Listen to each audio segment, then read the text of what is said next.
क्या आपने कभी सोचा है कि अगर एक अकेला इंसान पूरी आर्मी जितना खतरनाक हो तो वो क्या कर सकता है? दोस्तों, आज हम बात करने वाले हैं फतेह सिंह की, जो कि असल में एक एक्स स्पेशल ऑप्स एजेंट है। फतेह का शांतिपूर्ण गांव से एक खतरनाक साइबर माफिया तक का सफर और उसकी पर्सनल लड़ाई जिसने पूरे देश को हिला दिया। अगर आपको हमारी ये वीडियो पसंद आई हो तो लाइक, शेयर और सब्सक्राइब करना ना भूलें। हमने अमरन मूवी का भी एक्सप्लेनेशन किया है, उसकी लिंक भी नीचे मिल जाएगी। तो चलिए बिना देर किए शुरू करते हैं।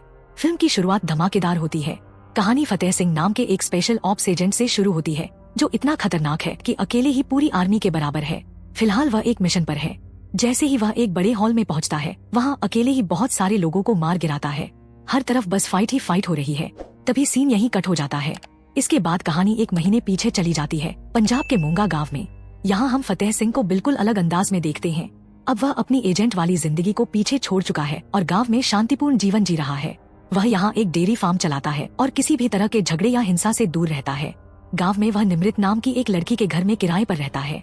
निमृत उसे अपने भाई जैसा मानती है और हर सुबह उसे चाय देती है। फतेह सिंह की अपनी कोई फैमिली नहीं है, वह पूरी तरह से अकेला है। गांव में दूसरी ओर निमृत ने गांव के कई लोगों को एक फेक ऐप के जरिए लोन दिलवाया है, लेकिन हालात ऐसे हैं कि लोग लोन चुकाने के बावजूद ब्याज से नहीं बच पा रहे। ब्याज इतना ज्यादा बढ़ चुका है कि कई लोग परेशान होकर अपनी जान तक दे रहे हैं। तभी कहानी में एक नया किरदार आता है, रजा।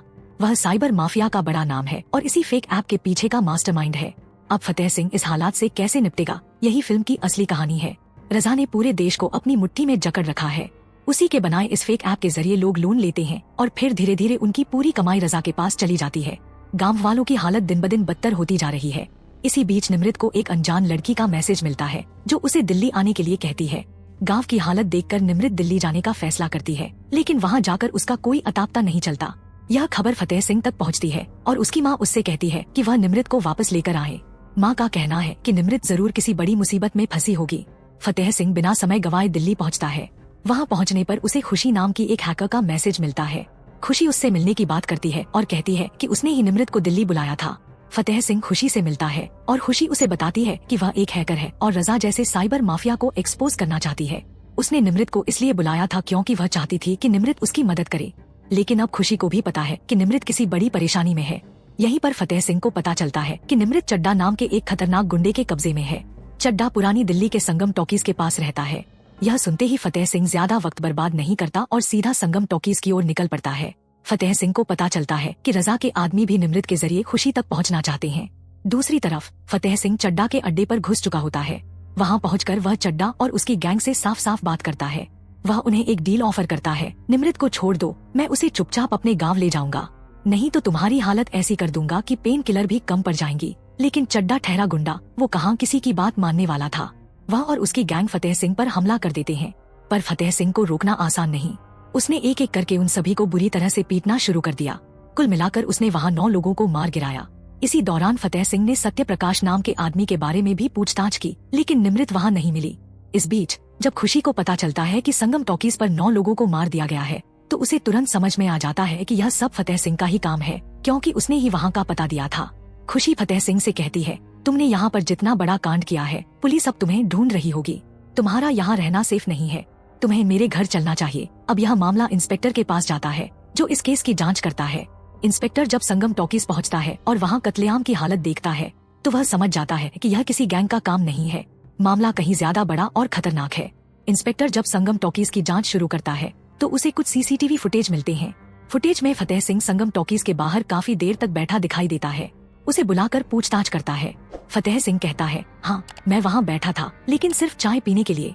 मुझे चाय बहुत पसंद है। यह सुनकर इंस्पेक्टर कंफ्यूज हो जाता है, क्योंकि उसके पास ठोस सबूत नहीं होते कि फतेह सिंह ने ही 9 लोगों को मारा। मजबूरन वह उसे जाने देता है। दूसरी तरफ रजा को भी संगम टॉकीज पर हुए इस कांड की खबर मिलती है। उसे मालूम चलता है कि फतेह सिंह ने चड्डा और उसकी पूरी गैंग को खत्म कर दिया। रजा यह जिम्मेदारी सत्य प्रकाश को सौंपता है, जो उसका सबसे खतरनाक आदमी है। सत्य प्रकाश को काम दिया जाता है कि वह फतेह सिंह के बारे में सब कुछ पता करे। इधर खुशी फतेह सिंह को अपने घर ले आती है। उसे पता है कि बाहर रहना फतेह सिंह के लिए बिल्कुल भी सेफ नहीं है। खुशी उसे अपनी हैकर की दुनिया के बारे में बताती है। वह अपनी टीम से भी फतेह सिंह को मिलवाती है और बताती है, हमने रजा की पूरी टीम को एक्सपोज करने की कोशिश की थी। एक बार तो मैंने उन्हें हैक भी कर लिया था, इसी वजह से वो मेरे पीछे पड़े हैं, लेकिन अब तक मैं उनके हाथ नहीं आई हूँ। फतेह सिंह खुशी से रजा की पूरी सच्चाई जानता है। वह समझता है कि रजा सिर्फ मोगा गांव को ही नहीं बल्कि पूरे देश को साइबर क्राइम के जरिए बर्बाद कर रहा है। यह सिर्फ गांव वालों की समस्या नहीं बल्कि पूरे देश का मुद्दा है। इस बातचीत के दौरान खुशी फतेह सिंह से उसके पास्ट के बारे में पूछती है। फतेह सिंह बताता है, मैं स्पेशल ऑप्स का एक एजेंट था। मुझे हमेशा मिशन के लिए एक फोटो मिलता था और उसके बाद एक कॉल आता था। यह सब ऑफिशियल होते हुए भी अनऑफिशियल तरीके से करना पड़ता था। फतेह सिंह अपने आखिरी मिशन के बारे में खुशी को बताने लगता है, जो उसकी जिंदगी का सबसे कठिन और खतरनाक मिशन था। धीरे धीरे उसकी पुरानी जिंदगी के राज खुशी के सामने खुलने लगते हैं। फतेह सिंह की कहानी यही दिलचस्प हो जाती है।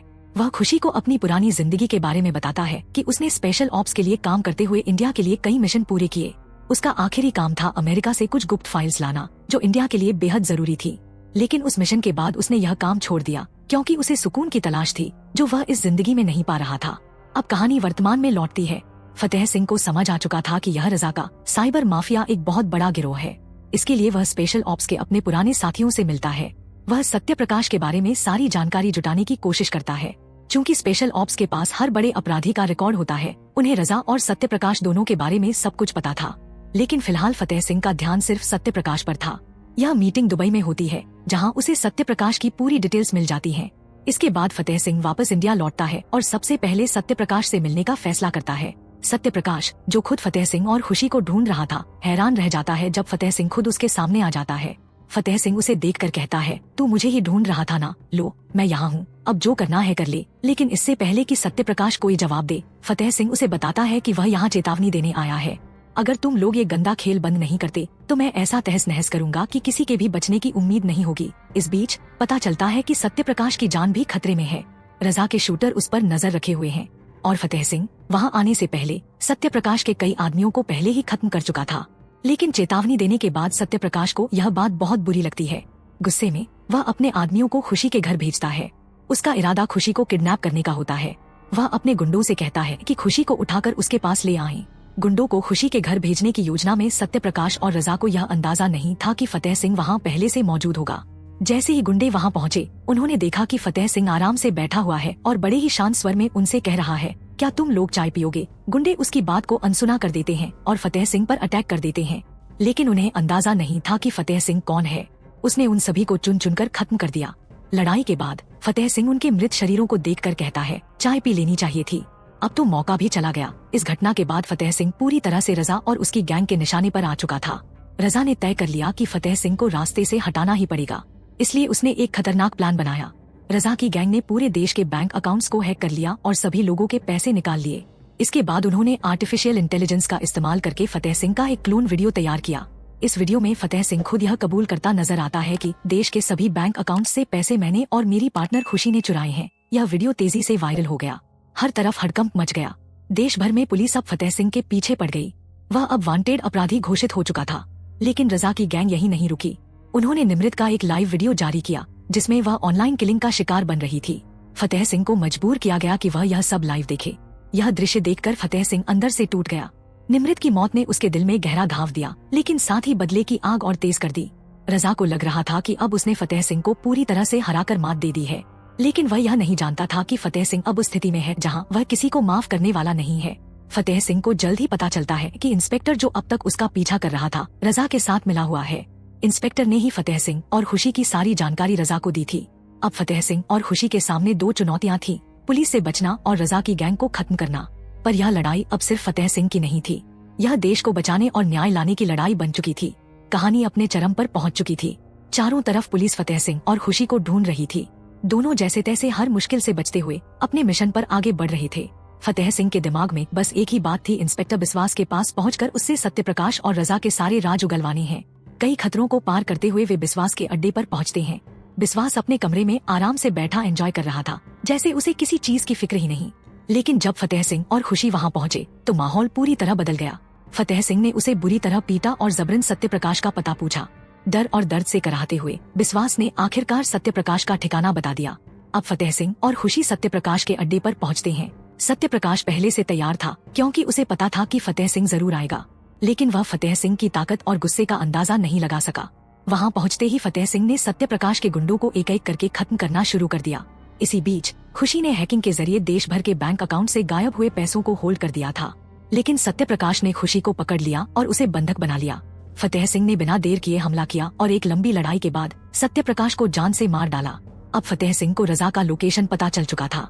वह रजा के अड्डे पर पहुंचा, जहां उसे रजा से आमना सामना हुआ। रजा ने एक चौंकाने वाला खुलासा किया।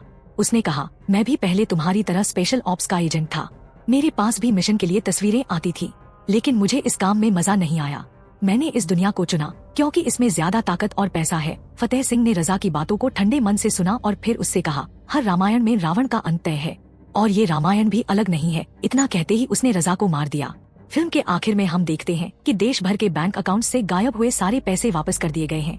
खुशी अब लंदन जाने वाली थी, लेकिन उसने अपना फैसला बदल दिया। वह फतेह सिंह के साथ उसकी डेयरी फार्म की साझेदार बनने का फैसला करती है। फिल्म के आखिरी सीन में फतेह सिंह और खुशी एक साथ खेतों में खड़े हैं। तभी अचानक कोई उन पर गोली चलाने वाला होता है। कैमरा क्लोजअप में उनकी आंखों पर रुकता है और सीन ब्लैकआउट हो जाता है। स्क्रीन पर एक टेक्स्ट आता है, फतेह तो जल्द आ रहा है। यह थी फतेह फिल्म की पूरी कहानी। आशा है कि आपको यह फिल्म और इसकी कहानी पसंद आई होगी। अगर आपको हमारी वीडियो अच्छी लगी हो तो कृपया लाइक और चैनल को सब्सक्राइब करना न भूलें। साथ ही कमेंट बॉक्स में हमें बताएं कि आपको यह कहानी कैसी लगी और कौन सा सीन आपके लिए चौंकाने वाला था। अगर आपको और ऐसी ही कहानियाँ सुननी है तो कमेंट बॉक्स में एक दिल वाला इमोजी भेजें। इससे हमें थोड़ा मोटिवेशन मिलेगा और अगला एक्सप्लेनेशन किस फिल्म पर करना है यह भी हमें बताएं। इसके अलावा हमने अमरन मूवी का भी एक्सप्लेनेशन किया है, जो बहुत ही बेहतरीन है। उसका लिंक भी नीचे दिया गया है, उसे भी जरूर देखिए। फिल्मों की दुनिया में ऐसे ही साथ जुड़े रहने के लिए हमारे चैनल को सब्सक्राइब करें और बेल आइकन को दबाना न भूलें, ताकि आपको लेटेस्ट अपडेट्स मिलते रहें। धन्यवाद।